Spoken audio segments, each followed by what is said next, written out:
তিস্তার ভাঙ্গন প্লাবনার খরার সঙ্গে জীবনযুদ্ধে ক্লান্ত নদীপাড়ের বাসিন্দাদের দীর্ঘ সময়ের আন্দোলন তিস্তা মহাপরিকল্পনা বাস্তবায়ন। ভারতের একতরফা পানি আগ্রাসনের বিরুদ্ধে নদীপাড়ের মানুষের এই সংগ্রামে যুক্ত হন বিভিন্ন সামাজিক, রাজনৈতিক ও স্বেচ্ছাসেবী সংগঠন।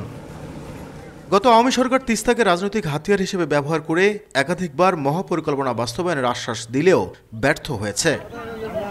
তবে এবার অন্তর্বর্তী সরকারের হাত ধরে বাস্তবায়িত হতে যাচ্ছে তিস্তা মহাপরিকল্পনা। 12,000 কোটি টাকা ব্যয়ে এই প্রকল্প শেষ হবে 10 বছরে, যেখানে যৌথভাবে বিনিয়োগ করবে বাংলাদেশ ও চীন সরকার। কাজ শুরু হবে 2026 সালের জানুয়ারিতে।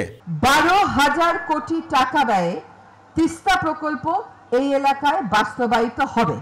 এটার কাজ আমরা এগিয়ে নিচ্ছি। এখানে সরকারও টাকা দিবে, চীন সরকারও টাকা দিবে। পরিকল্পনা কমিশন তাদের পক্ষ থেকে অনাপত্তি দিয়ে এই তিস্তার প্রকল্পের খসড়া পাঠিয়ে দিয়েছে আমাদের ইআরডি বিভাগে।